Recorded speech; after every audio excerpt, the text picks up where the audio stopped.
Всем чудеснейшего дня. С вами Наталья Вайкслибамер, психолог, тренер, спикер. Я отвечаю на ваши вопросы. Вопрос будет коротким, ответ будет еще короче, поэтому. Итак, внимание, вы пишете о том, что через определенное количество времени нам с семьей предстоит переезд в другую страну. Это США. Мужа переводят по работе. Друзей и знакомых у нас там нет. Все родные и друзья остаются в той стране, где мы жили до сегодняшнего дня. Периодами начали появляться страхи и волнения. Как не поддаваться этим мыслям и оставаться в равновесии? Вера и желание, что все получится, огромные, но мысли иногда уводят в другую сторону. Значит, смотрите, первое, что вам нужно сделать, это то, что любые страхи, любые сомнения, негативного формата мысли, опасения и так далее, это нормально. Ну, то есть пункт номер раз, который вам нужно четко осознать, принять и просто сделать это частью вашего мышления, это опасение, страх, да, доля риска какая-то может быть и так далее, это нормально. Пока вы будете убегать от этого и искать в каких-нибудь других книжечках или у других психологов и тренеров какие-нибудь мотивирующие инструменты, волшебные пендели, там, психологические пощечины, все что угодно, для того, чтобы избежать своих опасений, вы будете сами себя саботировать. Почему? Потому что вы начнете себя ломать. Ломка всегда осложняет весь процесс, любой процесс, да, а это в любом случае процесс, который очень сильно будет соприкасаться с кризисными моментами. Значит, итак, пункт номер. И все ваши мысли о рисках и так далее, это нормально. Было бы странно, если бы вы об этом не думали. Ну, то есть нельзя не опасаться того, чего ты не знаешь. Ну, то есть наша психическая всегда нас будет уводить от неизвестного. Почему? Потому что она будет стараться нас защитить. Поэтому если у вас некоторые опасения присутствуют, нормально, у вас, значит, с психикой все в порядке. Значит, пункт номер 2. Секундочку, мне надо. Пункт номер 2, что точно нужно понимать. Куда бы вы ни переезжали, любое ваше изменение от привычного, уход от привычного, это всегда кризис. Это кризис не только у вас, но и кризис у любого из членов вашей семьи. И кризис у любого из членов вашей семьи – это и ваш кризис. С этим вы должны считаться. То есть вы должны изначально понимать о том, что, да, у дочки может быть кризис, ну, например, да, потому что у нее там не будет друзей.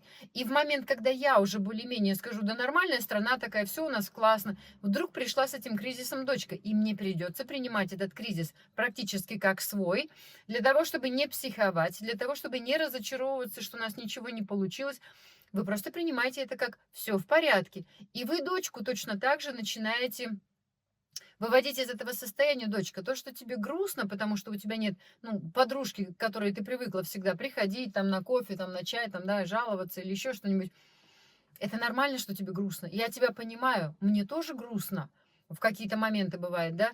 То есть принимайте, что у вас будет несколько кризисов, которые не только связаны с вами, но и с членами вашей семьи. И это тоже нормально. Пункт номер 3, который очень важно. Обзаводитесь друзьями на новом месте. И лайфхак, который использовала всегда я, это я реально спамила людей, реально забрасывала сообщениями людей в этой стране, вот локально, да, через Одноклассники, через ВКонтакте, через Инстаграм и так далее, через Скайп, все что угодно, любой ресурс используйте. В конце концов, в 21 веке, благодаря интернету, вы с этой проблемой разрешитесь, ну вот на раз просто, да. Ребят, привет, я здесь новенькая, я бы хотела бы подружиться. Если из 1000 заспамленных вами людей ответит вам хотя бы 2, это победа, все, у вас есть 2 друга. Через этих 2 друзей у вас будут следующие друзья или дальние знакомые, еще что-то. Ну, то есть, пункт номер 4. Старайтесь как можно скорее интегрироваться в то общество и в ту страну, в которой вы живете. То есть, старайтесь находить тех друзей, которые местные, например, да, вам так легче будет интегрироваться.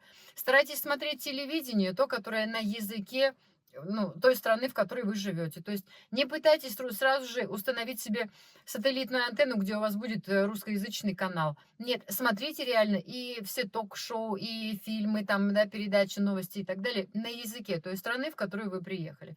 Пытайтесь читать книги и так далее. То есть интегрируйтесь как можно скорее в ту, локально, в ту страну, куда вы сейчас приехали. Это очень важно. И пункт номер 5, последний на сегодняшнее видео, который я скажу, потому что на самом деле это долговременный процесс, да, это не о инструктаже, это о процессе, когда вы, во-первых, принимаете, что все некомфортные царапающие моменты. Это нормально, это прям очень важно, да? А потом уже идете просто по своим вот смотрите, пункт номер 5. Составьте, пожалуйста, стратегический план, где вы хотите находиться. Локально вы уже здесь. Но а теперь здесь. Где здесь я хочу находиться через год? И где здесь я хочу находиться через 5 лет? То есть где я работаю, какие у меня друзья, сколько их, на каком языке мы общаемся, на какие темы мы общаемся, да? Это важно сделать и прописать относительно себя. Не прописывайте это относительно своих детей, у них своя жизнь, и они будут смотреть, например, своей мамы и очень во многом просто повторять ваши поступки, и ваш подход, и вашу внутреннюю философию к вашей жизни в новой стране. Но вы должны прописать несколько пунктов, ну пусть их будет 20, пусть их будет 30, где вы себя видите вот теперь здесь, да, на новом месте. Через год и через 5 лет. Это важно. То есть краткосрочные какие-то планы у вас должны быть и долговременные какие-то перспективы. Когда вы это сделаете, у вас уже бессознательное возьмет это как команду к тому, чтобы искать пути, людей, ситуации, события, финансовые средства и так далее. То есть как приобретать эти финансовые средства. Для того, чтобы к тем задачам, которые вы для себя поставили на год и на 5 лет, для того, чтобы вы к этим задачам могли прийти. У нас очень скоро, 17 мая, начинается курс очищения души и тела, и это отличный рестарт для того, чтобы изменить свои вкусовые привычки, для того, чтобы сбросить большое количество килограмм, ну, в зависимости от того, сколько вы весите сейчас, для того, чтобы получить огромное количество информации о правильном питании и здоровом образе жизни, и для того, чтобы найти много новых и интересных, полезных, конечно же, друзей. Возможно, и вы там, где вы живете сейчас, вы сможете также найти на нашем курсе большое количество друзей просто в формате онлайн, а может быть даже и где-то в своем регионе. Всем чудеснейшего дня. С вами Наталья Вайксельбаумер, психолог, тренер, спикер.